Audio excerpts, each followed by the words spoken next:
Chapter 1. Maid in Maidstone. From the Medway Room's open window in the Grade 2 listed Sessions House, inmates from HM Prison Maidstone could be heard exercising in the yard outside. Grandly designed in the Greek Revival style, Sessions House had seen better days. The musty rooms were freezing in winter and sweltering in summer. It began life as a court in 1824, dispensing local justice and disposing convicted criminals into the jail next door. Kent County Council later moved into the imperious building, and throughout its nearly 2 centuries as a civic centre, it had been the setting for plenty of life-altering deliberations.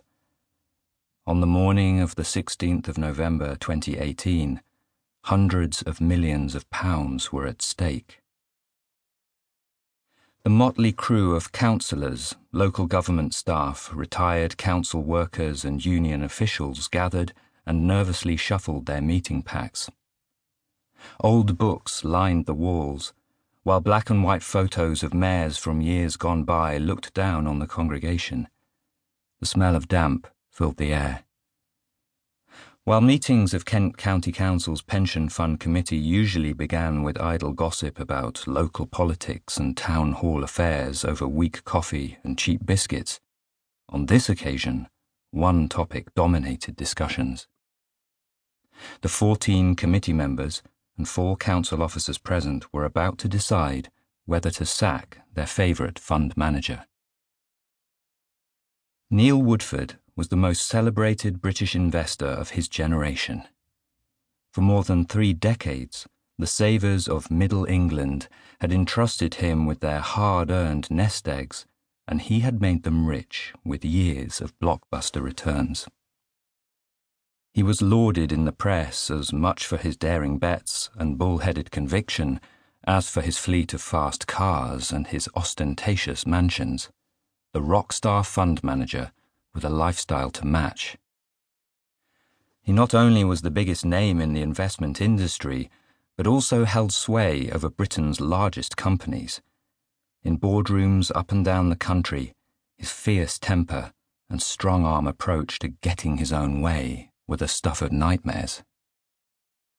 But things had not been going his way of late. It had been a shocking 18 months for Woodford's business, with his investment portfolios pummeled by the collapse of some of the companies he had backed the hardest. Among the businesses Woodford had helped prop up, with Kent's retirement savings, were the AA, Provident Financial, and Capita, all of which had been hobbled by individual problems. Meanwhile, many of the other companies in his fund were suffering from the malaise in Britain's economy brought on by uncertainty over the direction of Brexit negotiations. His fund had lost nearly 17% that year, and other clients were giving up on him. Kent's pension board summoned him to their November meeting to explain his dire performance. Yet, as Woodford strutted into the Medway Room, accompanied by his top salesman, Will Deer, he was far from repentant. With a broad chest, thick neck, and close-cropped white hair, Woodford had the swagger of a bulldog as he burst through the doors. A natural sportsman and an amateur rugby player in his youth, Woodford was still a fitness fanatic. The cocky investor had abandoned his preferred get-up of a tight-fitting black sweatshirt and jeans, which gave him the appearance of a menacing nightclub bouncer, in favour of a blue suit, crisp white shirt, and burgundy tie. But the famous fund manager showed no sign of discomfort. If anything, he was in his element. There was nothing Woodford liked better than being put through his paces on his knowledge of the companies he had invested in and his predictions for the markets and economy. With no attempt at small talk, Woodford got straight down to business.